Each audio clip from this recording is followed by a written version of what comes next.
Okay, thank you very much. So my job is to tell you some of our thoughts about MPN care looking forwards, but we're specifically focusing on trials in the UK. I know this is being streamed internationally, and we're making sections of this to show in other countries following in language interpretation. So apologies that this is a little bit UK specific, but after all, MPN Voice was originally a UK specific charity. And much of what I want to say probably is also resonating in other countries, and I know there are people who I've been chatting to today from other countries and who I've been involved in their healthcare, for example. So what am I showing on this slide, and why have I put this slide up? I put this up to show you a little bit about the timeline for MPN, just to give you an idea about acceleration in this field, acceleration based on scientific discovery, based on advances in science. We saw how we compared to a starfish and an onion earlier on. But these are the kind of advances, massive sequencing of DNA, looking into a single cell and beyond, that help us to move forward. This is Jean-Louis Vaquez, who first described PV in the 1870s in France. Moving forwards, we've had the description of ET, then William Damashek, who first used the term myeloproliferative neoplasms. He was an American hematologist. Then we first had the organised studies in so-called the PVSG, Polycythemia Vera Study Group. This group performed studies across the US and Europe, but importantly described the first diagnostic criteria that are used for these conditions, because as far as possible it's really important to make an accurate diagnosis. Then as we've gone on, those trials started reporting. We started using hydroxycarbamide. In Bergamo, Professor Barboui, who was with us this morning, published a study using hydroxycarbamide, but we've really had massive acceleration. So this is from 1880, if you like, to 2005, and then all of these things have happened in the last 10 years, if you like. The description of JAK2, the description of CALR, trials with JAK inhibitors beginning only 2 years after the first description of JAK2. In the closely related condition, chronic myeloid leukemia, it took 40 years from the discovery of that genetic marker to bring in a therapy targeted at that abnormality. So we've got massive acceleration, and we have ongoing improvements. And as I hope you've seen today, those improvements are really generated by massive collaboration between the clinical and the patient community so that we set our priorities correctly, but also across the clinical and scientific communities internationally, as represented by our speakers today. But I can't help, as a Brit, not standing up here and making some comments to you about the wider political context in this country and the effect that it might have, and this is only just outside St Thomas's, which is, after all, opposite the Houses of Parliament, so my home turf, the impact that Brexit, financial difficulties, new relationships may well have not only on the NHS and the funding of the NHS, which is about to go into probably its worst ever winter in terms of bed shortages, times in A&E, etc., but also upon our relationship with colleagues in Europe, our ability to do collaborative trials because of trials legislation. In London, we have had the European Medicines Evaluation Agency, EMA, in Canary Wharf, and so have been able, as British clinicians, to visit that agency and to have companies coming into this country recognising the importance of the contribution that we can make. This may change, it may not change, it may get better, but I just wanted to warn you. It is not, however, all bad. You heard Adam's talk about the 100,000 Genomes Project. We are leading in cancer and in many aspects of clinical trials in Europe. And we have this huge project into which we will put MPN samples, but we are really struggling to get them to agree to that. But if nothing else, we're quite bloody-minded and doggedly determined. The infrastructure for the delivery of 100,000 genomes also benefits MPN, even if at the moment we can't put samples in, because it means that these institutions, these networks, are growing the ability to do genomic tests, and clinicians are being skilled up in interpreting them. What about MPN-specific care? Well, we have a very strong community in this country. I'm very, very proud of MPN Voice, started about 12 years ago in an office just down the corridor from mine. But we also have a very strong collaboration of nurses and allied healthcare professionals. We have the National Cancer Research Initiative group. Adam Mead, who was here this morning, he chairs the MPN subgroup of that. We have our own group with lots of representation, including representation from MPN Voice, so that your voice as patients is heard.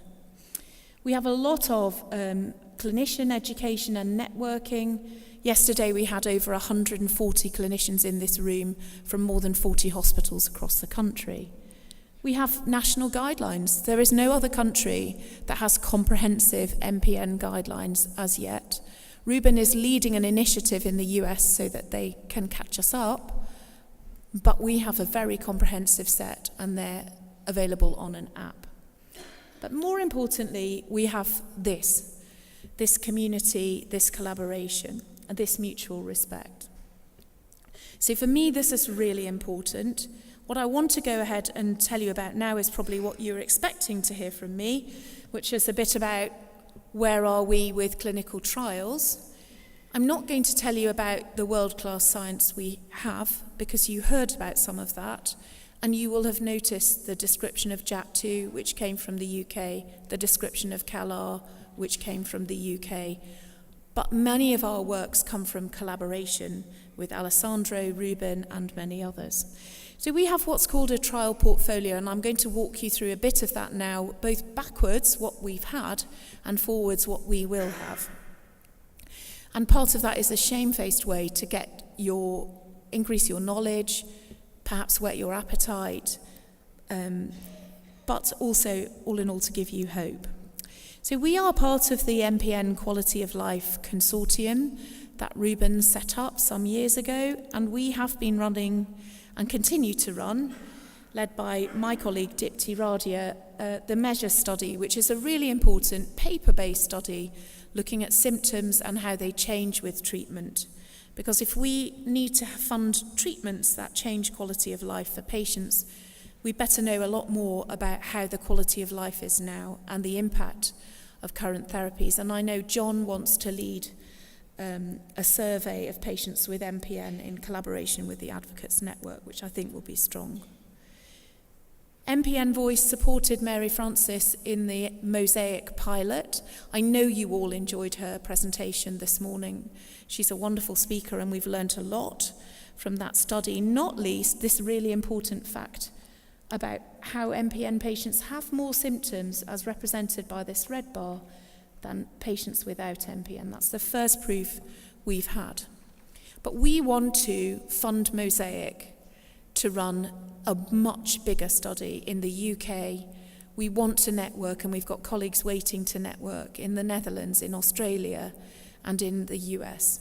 So we're actively fundraising with MPN Voice to try to make that happen. We also have a study about familial MPN. There are lots of questions usually about this, and I've been answering some of your submitted questions today, along with other people who've been answering them too.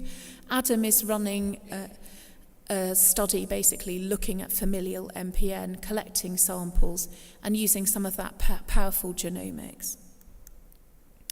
What's ongoing and what's planned beyond just data collection? What about drugs and intervention?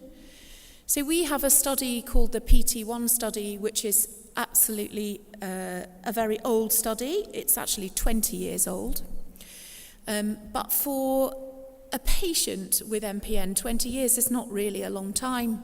John and I were sitting in the ET group, and we had several people in that room who've had the disease for 20 years, and we have patients in that room who should have the disease for 50 years or more. We've learnt a lot from that study about the merits of anagrelide versus hydroxyurea.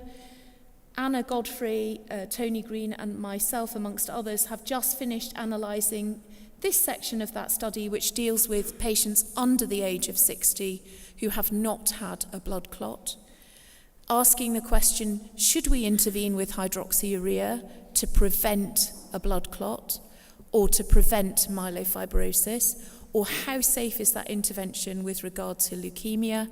I can't tell you the results, but we will be presenting them, and then we will feed them back through the various routes into this community. The MAGIC study, we had Chris, who's been a patient on that study, give us a wonderful talk earlier today. This was a very important study that was run in the UK in collaboration with other blood cancer charities through the TAP scheme, which is therapy acceleration. It allows us to have a network where we can run several studies. This was a double first study globally. It was the first investigator-led, that means an academic, non-pharmaceutical company-led study with ruxolitinib, and it was the first randomized study in ET with that drug. We recruited that study very quickly, and we have over 300 patients in it. We've published the results in ET. Ruxolitinib is just as good as standard therapy in ET, but it improves symptoms for those patients who have a significant symptom burden. We're still analysing the results for patients like Chris with PV, and we hope to have those and bring them to you early next year.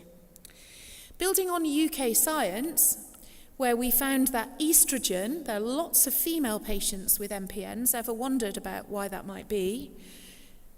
Well, there is an impact of estrogen signalling on maintaining JAK2 positivity in the bone marrow.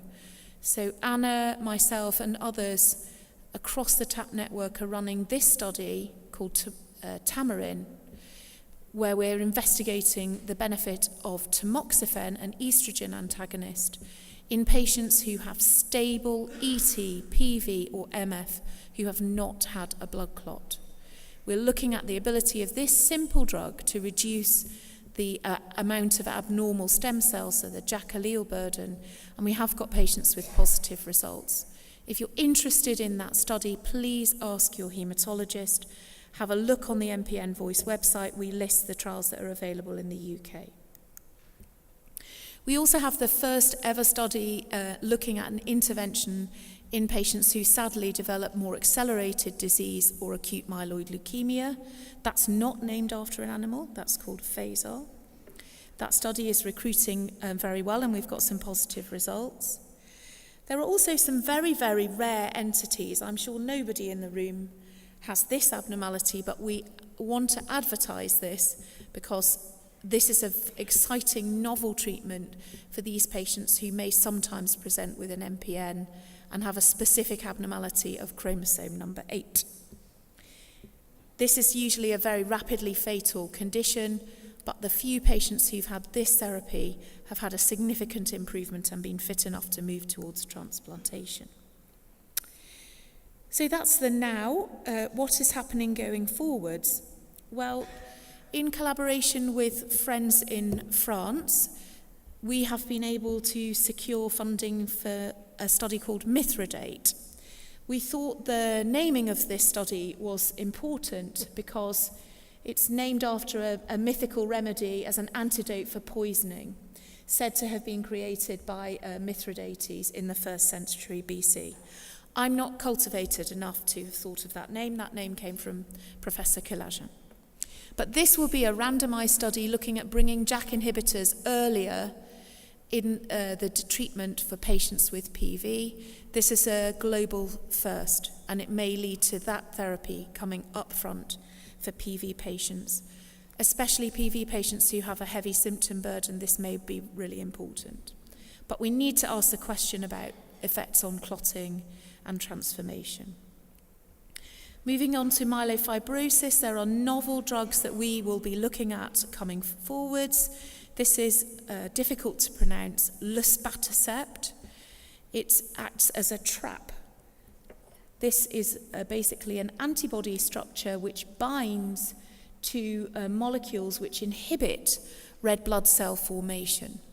So it traps and removes them from the from the bone marrow red cell nurseries, and has been shown to produce significant improvements in anemia, which is a big problem for patients with MF, and it can often limit the amount of ruxolitinib that we can give patients.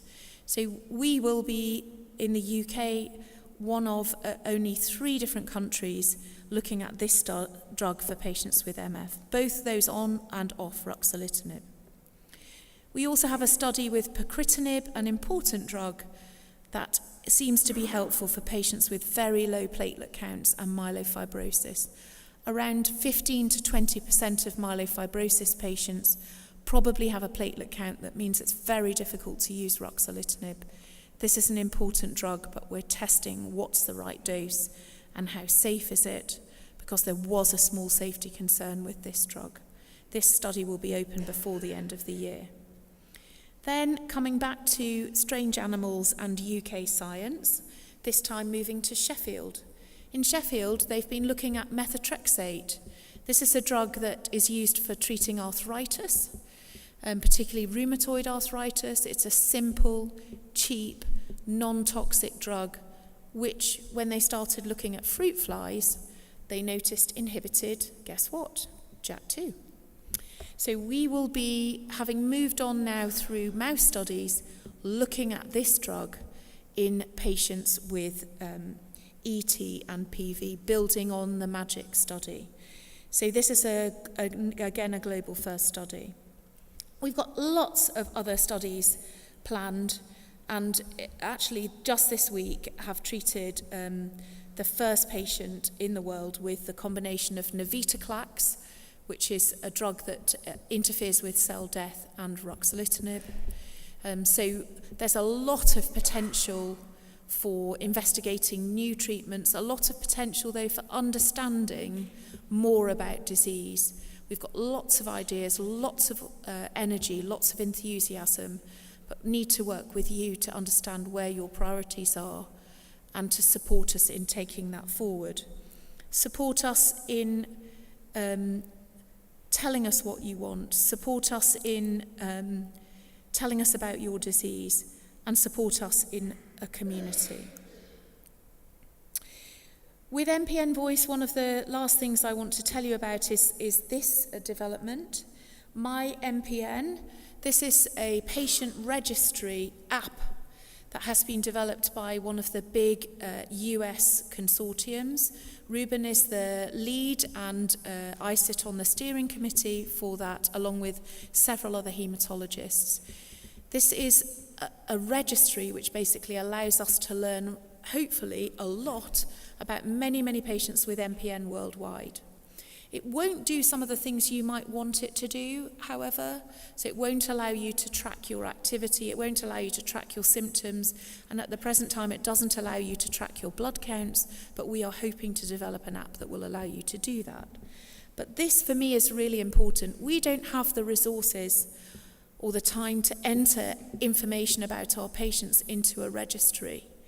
That kind of study generally isn't permissible in the NHS, and we'd need to enter thousands of patients globally. But this patient-held, patient-entered data is going to be very important for us going forward, and we're super keen to be working on that. And this is my last slide. Trying to encapsulate the idea of discovery and looking forwards. And we're not always looking forwards in the way we think we should be looking forwards. So bear with us if we seem to be a bit scattergun in our approach. We see new landscapes, but we also sometimes need to have new eyes. We need to have new eyes in using new science. We need to have new eyes in looking at new drugs. But we also need to have new eyes in understanding things like, Okay, I've nearly finished. Spleen benefit. Hopefully that's nobody falling over in boredom.